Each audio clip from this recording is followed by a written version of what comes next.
जरा सोचो, इस दुनिया में तुम इकलौते मर्द बच जाओ और बाकी हर तरफ औरतें ही औरतें, परियां ही परियां।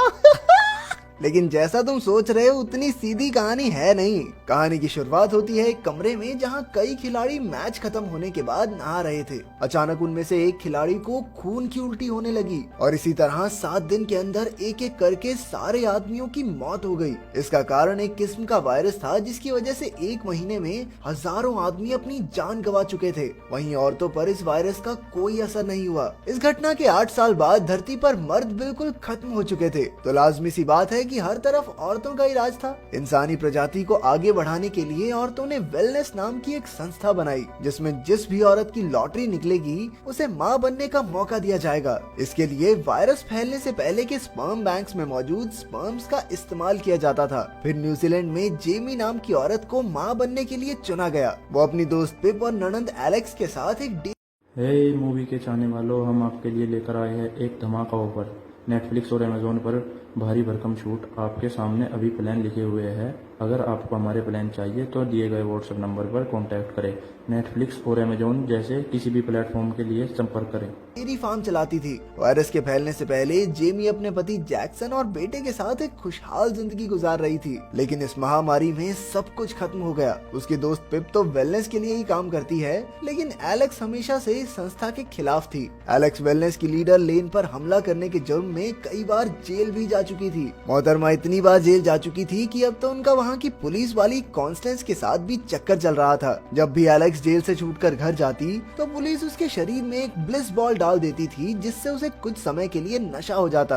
ये कौन सी स्कीम है भाई? अच्छा क्राइम किया इसने, नशे करवाओ इसे, चलो। एक दिन जब एलेक्स जेल से लौटी तो उसे ब्लिस बॉल के नशे की वजह से कुछ भी याद नहीं था, लेकिन उसने पहले ही जगह जगह पर कई नोट्स लगा रखे थे ताकि उसे पता चल जाए कि ब्लिस बॉल को निकालना कैसे है। पुलिस के साथ तो एलेक्स का रोज का लफड़ा था, तो उसने अपनी मदद के लिए जगह जगह पर नोट्स लिखे हुए थे। फिर उसने अपने शरीर की बॉल तो निकाल ली, लेकिन पूरे घर में खून के निशान रह गए। बाद में वो अपनी माँ से मिलने गई। पता चला कि वेलनेस प्रोग्राम के खिलाफ जाने के जुर्म में पुलिस ने उसकी माँ के शरीर में हमेशा के लिए ब्लिस बॉल डाल दी थी। ये भी एक कारण था कि एलेक्स को वेलनेस प्रोग्राम से इतनी नफरत थी। उधर जब जेमी और पिप वापस लौटे तो उन्हें एलेक्स कहीं नहीं मिली। पूरे घर में खून के निशान देखकर वो काफी डर गए। वो दोनों तुरंत अपने ट्रक में बैठकर एलेक्स को ढूंढने निकल गई। अचानक कोई उनके ट्रक के सामने आ गया और लड़कियां तो लड़कियां ही होती हैं, उड़ा दिया बेचारे को। उन दोनों को लग रहा था कि आज तो उनके हाथों एलेक्स की मौत हो गई, लेकिन तभी एलेक्स दूसरी ओर से सामने आई। वो उसे देखकर सोचने लगी,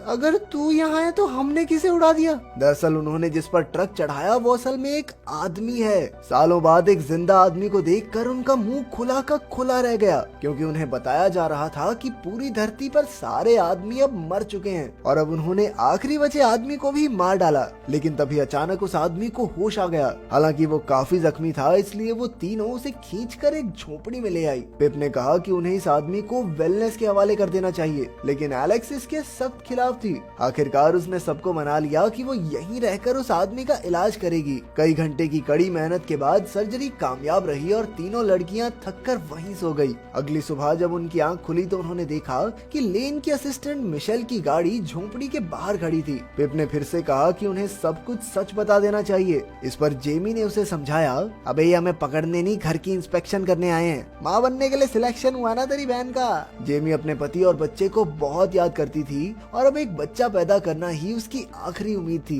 फिर मिशेल ने आकर उनसे कहा कि वो उनके घर का रहन सहन देखने आई है ताकि उन्हें बच्चा संभालने की इजाजत दी जा सके। उधर एलेक्स ने उठकर उस आदमी के बैग की छानबीन शुरू कर दी। उस आदमी का नाम बॉबी है और उसके बैग में एक अखबार का टुकड़ा था जिसमें एलेक्स की माँ के बारे में लिखा था। अचानक बॉबी उठ गया और भागने लगा, लेकिन एलेक्स ने उसे पकड़ लिया और दोनों में हाथापाई शुरू हो गई। वहीं मिशेल को बाहर से उसकी आवाज सुनाई दी और वो झोपड़ी की तरफ बढ़ने लगी। जेमी और पिप ने उसे रोकने की बहुत कोशिश की, लेकिन मिशेल जबरदस्ती अंदर घुस गई। खुशकिस्मती से तब तक एलेक्स ने सब कुछ संभाल लिया था। बाद में जेमी को खबर मिली कि वो मां बनने के अगले पड़ाव से बाहर हो गई है। इससे उसे गहरा सदमा पहुंचा और उसने पिप को कॉल किया। पिप ने उसे किसी तरह शांत किया और बाद में वो लेन से मिलने गई और पूछा कि उसने जेमी को बच्चा पैदा करने के लिए आगे क्यों नहीं भेजा। लेकिन लेन ने गुस्से में कहा कि पिप वेलनेस के तरीकों पर सवाल नहीं उठा सकती। उधर एलेक्स ने बॉबी से उस अखबार परिवार के बारे में पूछा, लेकिन बॉबी मुंह खोलने को तैयार ही नहीं था।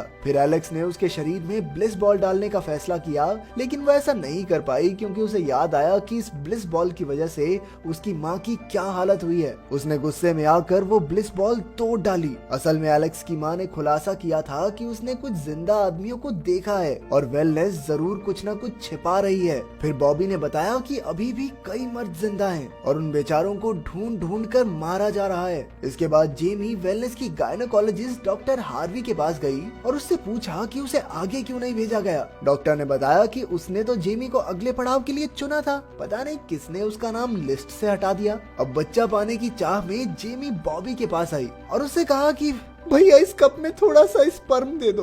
अबे पागल औरत, भैया बोल के क्या मांग रही तू? बेचारी जेमी अभी इतनी भावुक थी कि वो फूट फूट कर रोने लगी। पिप ने उसे घर भेजकर कहा, कोई नहीं बहन तू जा, मैं लेके आऊंगी स्पर्म तेरे लिए। कुछ देर बाद पिप ने बॉबी को रिझाकर ढेर सारी सामग्री इकट्ठा की और लाकर जेमी को दे दी। अगले दिन जेमी को एक और औरत मिली जिसे उसी की तरह वेलनेस वालों ने रिजेक्ट कर दिया था। बाद में एलेक्स ने बॉबी को शराब दी और उसका भरोसा जीत कर वेलनेस के बारे में पूछताछ करने लगी, लेकिन वो खुद ही टल्ली हो गई और बॉबी मौका देखकर भाग निकला। लेकिन वो अपनी चोट और लड़कियों के पहने छोटे कपड़ों की वजह से ज्यादा दूर तक भाग नहीं पाया और लड़खड़ा कर गोबर में जा गिरा। फिर बस बेइज्जती करा के भैया वापस लौट आए। फिर उसने एलेक्स को एक सिम कार्ड दिया और कहा कि ये उसे एक ऐसी जगह ले जाएगा जहाँ पर सभी मर्द आराम से रह रहे हैं। रात को जेमी उस औरत के बारे में सोचती रही और फिर उसने बॉबी का स्पर्म उसे देने का फैसला किया। उधर एलेक्स को एक फोन मिला और जब उसने बॉबी का सिम उसमें डाला तो उन्हें एक मैसेज आया जिसमें लिखा था राइज। दूसरी ओर वेलनेस में पिप ने देखा कि बॉबी के स्पर्म वाली औरत को दवाई दी गई है क्योंकि उन्हें एक आदमी के जिंदा होने की भनक लग चुकी थी। उसने तुरंत ये खबर जेमी और एलेक्स को दी और तीनों झोपड़ी में इकट्ठा हुई। उधर पुलिस को भी किसी तरह झोपड़ी में आदमी के होने की खबर मिल चुकी थी। तभी बॉबी को फोन आया और एक आदमी ने उसे पता बताया। वहीं दूर एक औरत भी उनकी बातें सुन रही थी। तीनों लड़कियां बॉबी को लेकर वहीं छिप गई जहां सारे मर्दों को जलाया गया था, लेकिन उस औरत ने उन्हें ढूंढ निकाला और गोलीबारी करने लगी। बड़ी मुश्किल से वो सब जान बचाकर गाड़ी में भाग निकले। बॉबी ने बताया कि ये औरत वेलनेस के लिए काम करती है और इसने 2 हफ्ते पहले उसके दोस्त को मार डाला था। उससे बचते बचाते वो सब एक मेले में पहुंच गए और बॉबी ने एक कार्टून का भेष बना लिया। जल्द ही लेन और वो शिकारी मेले में आ पहुंचे और बहुत भीड़ होने की वजह से तीनों लड़कियां बिछड़ गई। अभी अचानक जेमी को उल्टी होने लगी और वो समझ गई कि वो प्रेग्नेंट है। वहीं लेन ने पिप को उसके पास बुलाकर कहा कि अगर वो बॉबी को उनके हवाले कर देगी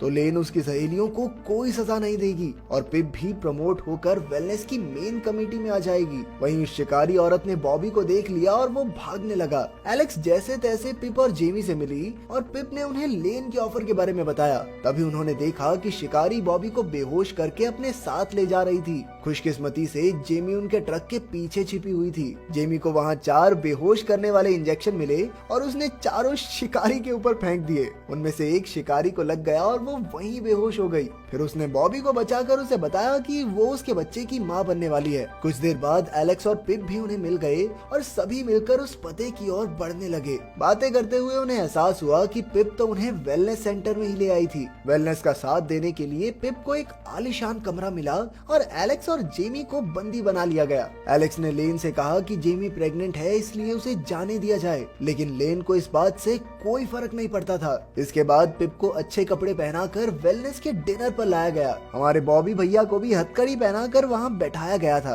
पिप ने उससे बात करने की कोशिश की, लेकिन बॉबी उसके धोखे की वजह से उससे नाराज था। लेन ने उन दोनों को आपस में किस करने को कहा, लेकिन बॉबी ने गुस्से में उसी पर हमला कर दिया। जल्द ही सब औरतों ने उसे टेबल से बांध दिया और लेन ने पिप से कहा कि चल इसके साथ गुलू गुलू कर। सभी औरतें बेशर्मों की तरह उसे देख रही थी। पिप को सबके सामने ऐसा कुछ करने में बहुत झिझक हो रही थी, जबकि वेलनेस की वो बाकी औरतें बेशर्मों की तरह इस बात के सपोर्ट में थी। लेन ने धमकी दी कि अगर पिप ने ऐसा नहीं किया तो वो उसे वेलनेस से धक्के मारकर बाहर कर देगी। ये सुनकर न जाने पिप में कहां से हिम्मत आ गई और उसने सबके सामने लेन का पर्दाफाश करते हुए कहा कि लेन खुद दुनिया पर कब्जा करना चाहती है। उसकी बातें सुनकर बाकी लड़कियों को भी सच का एहसास हुआ कि लेन उतनी अच्छी नहीं है जितना सब समझते हैं। लेकिन लेन ने वहाँ खड़ी पुलिस वाली से पिप को बंदी बनाने को कहा। वो पुलिस वाली पिप को ऑपरेशन थिएटर में ले गई जहां एलेक्स और जेमी के शरीर में हमेशा के लिए ब्लिस बॉल डाली जाने वाली थी। उसने नर्सिस से कहा कि सबसे पहले पिप के शरीर में बॉल डालें,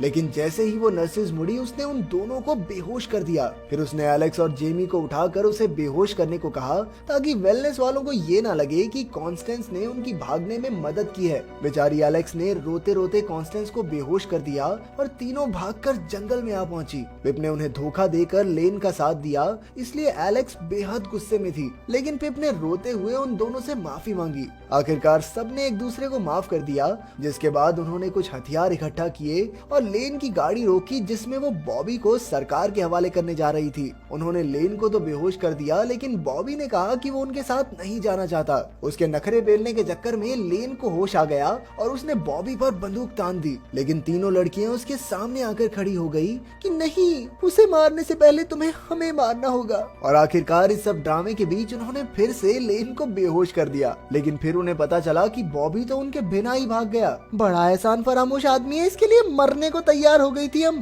तभी उन्हें वेलनेस की एक गाड़ी दिखी, इसलिए तीनों झाड़ियों में छुप गई। उधर बॉबी फोन में बताए गए पते पर पहुंचा, जो असल में एक पुराना खेल का मैदान था। जल्द ही वो तीनों भी वहां पहुंच गई, लेकिन बॉबी डर गया क्योंकि बाकी के मर्द औरतों को देखकर खुश नहीं होंगे। अबे पागल है क्या, वो तो बहुत खुश होंगे, उनसे तो पूछ ले एक बार। अचानक शिकारी भी वहां आ गई और उसने कहा कि वो बॉबी को मारने नहीं, उसे बचाने के लिए आई है। अभी बिल्डिंग के सारे दरवाजे बंद हो गए और वहां एक जहरीली गैस भरने लगी। शिकारी ने तुरंत एक एयर डक्ट खोला और सबको उसमें घुसा दिया। आखिरकार उसने एलेक्स से कहा कि वो एकदम अपनी माँ जैसी है और वो बेहोश होकर नीचे गिर गई। एलेक्स ने देखा कि शिकारी के हाथ में उसकी माँ जैसा ही टैटू था। खैर वो सब आगे तो बढ़ते रहे, लेकिन डक धीरे धीरे छोटा होता जा रहा था। उन्होंने उसे जोर जोर से पीटना शुरू कर दिया और आखिरकार सब नीचे गिर गए। इसके बाद उन्होंने जो देखा उससे उनकी आंखें फटी की फटी रह गई। वहाँ कुछ आदमियों को जबरदस्ती बांधकर उनका स्पर्म निकाला जा रहा था। तभी लेन और वो डॉक्टर बाहर निकली और उन्होंने कहा कि वो भविष्य के लिए स्पर्म इकट्ठा कर रहे हैं, जिससे आगे चलकर वो पूरी दुनिया पर कब्जा कर सकें। तभी जेमी का पति जैक्सन भी वहाँ आ गया और पता चला कि वो अब तक मरा नहीं था, बल्कि भैया तो इस सब के लीडर बने बैठे हैं। ये देखकर एलेक्स और जेमी वहीं जमे रह गए और इसी के साथ पहला सीजन खत्म। दूसरा